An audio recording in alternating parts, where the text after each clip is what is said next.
Alors, avant de pouvoir parler sur ce thème, quand nous parlons sur 7 types de fils, quand je dis fils, c'est aussi fils spirituel, dont aucun homme de Dieu ne peut se passer dans le ministère. Parlons déjà du concept de fils et fils spirituel. On parle aussi du concept de père spirituel. On ne peut pas parler de fils ou de fils si on ne fait pas mention d'abord du concept de la paternité spirituelle. Alors ici, il n'y a pas de débat. Chaque église, chaque courant ecclésiastique a ses dogmes, sa doctrine, d'une école ou d'une autre. C'est qu'il y a plusieurs personnes qui n'aiment pas croire du tout au concept des pères spirituels. Quand on parle des pères spirituels, ils ne sont pas contents. Quand on parle de pères spirituels, ils sentent déjà un danger de manipulation. Quand on parle de pères spirituels, ils sentent déjà de l'insécurité. Quand on parle de pères spirituels, pour certaines blessures intérieures se réveillent. Parce que vous savez, j'ai bien étudié le concept de père spirituel et j'ai réalisé 2 choses. Ceux qui sont contre cela, premièrement, soit ils sont ignorants. Deuxièmement, soit ils ont un problème avec le concept de père. J'aime beaucoup ceux qui répliquent souvent sur Internet en disant « Non, la Bible déclare dans Matthieu, n'appelez personne père parce qu'il y a un seul père dans les cieux. » Il dit à la personne, est-ce que tu n'as pas vu que dans Matthieu aussi on dit « Il quittera son père et sa mère et s'attachera à sa femme » N'as-tu pas lu aussi que dans Matthieu il est écrit « Honore ton père et ta mère » Alors quand Jésus parle, il quittera son père. Il parle de quel père? Pourquoi Jésus n'a pas dit le père qui est dans les cieux, mais il dit « Il quittera son père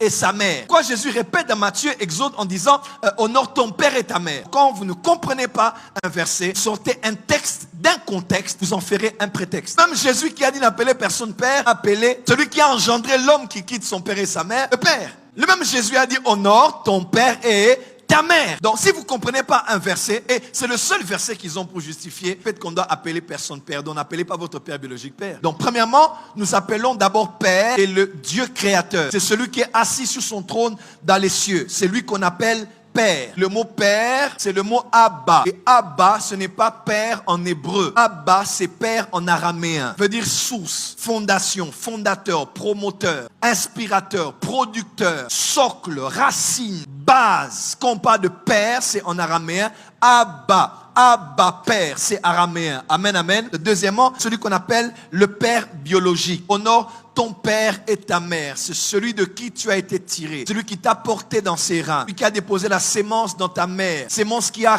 cru, qui a grandi, s'est développé dans son utérus, dans sa matrice. 9 mois plus tard, cela est venu comme un don, un cadeau, le jour de la naissance, qui plus tard devient l'anniversaire, qu'on appelle un bébé. Troisièmement, Adam est notre père. Acte 17, verset 26. Il a fait que tous les hommes sortis d'un seul sang habitassent sur toute la surface de la terre, ayant déterminé la durée des temps et les bornes de leur demeure. On parle ici, on parle de Adam. Tous les hommes sont sortis d'un seul homme, d'un seul sang. C'est Adam. Adam est notre source.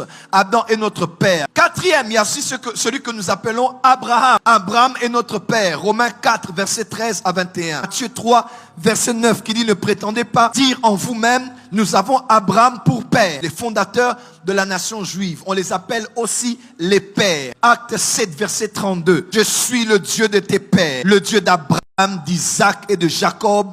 Et Moïse, tout tremblant, n'osait regarder. Dieu s'est identifié comme le Dieu des pères de Moïse, le père des Juifs. Qui sont ses pères? Il les cite Abraham, Isaac et Jacob. Sixième, il y a ceux qu'on appelle les 12 apôtres. Les 12 apôtres peuvent aussi être considérés comme les pères. Luc 6, verset 13. Quand le jour parut, il appela ses disciples. Il en choisit 12 auxquels il donna le nom d'apôtres. Ce sont les premiers hommes que Jésus a choisis sur la terre. Dieu fait chair a choisi 12 hommes par lesquels il allait commencer sa mission et étendre son royaume sur la terre. Ces hommes sont considérés aussi comme les pères. Les pères de l'église sont ceux qu'on appelle les premiers disciples, 12 apôtres de Christ. Les pères de l'église, on les appelle aussi les pères apostoliques. Huitième, ceux qu'on appelle les pères des nations. Quand vous allez au Burkina Faso, vous sentez dans l'atmosphère, il y a un homme qui s'appelle Pasteur Mamadou Kambiri, les pères dans cette nation. Quand vous allez en Côte d'Ivoire, vous allez voir un homme comme le docteur Dion Yaé Robert. Quand vous allez au Ghana, vous allez rencontrer des hommes comme l'archevêque Nicolas Duncan Williams, le docteur Mensa Otabil. Vous allez voir plusieurs hommes comme ça. Ce sont des pères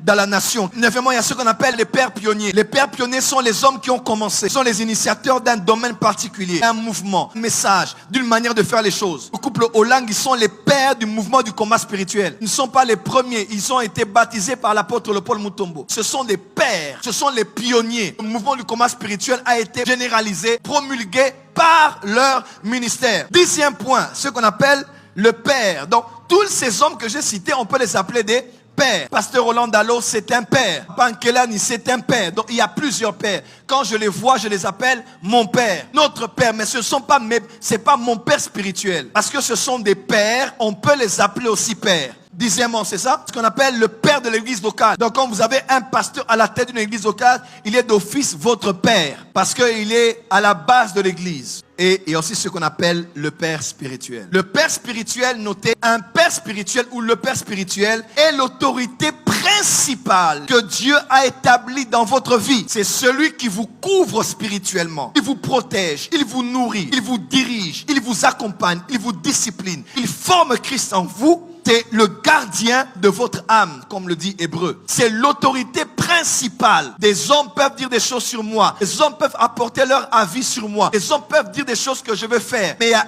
un homme dont la parole est semblable à celle de Dieu dans ma vie. Le père biologique est à l'origine de ta vie physique. Mais le père spirituel est à l'origine de ta vie de spiritualité, dans ta destinée.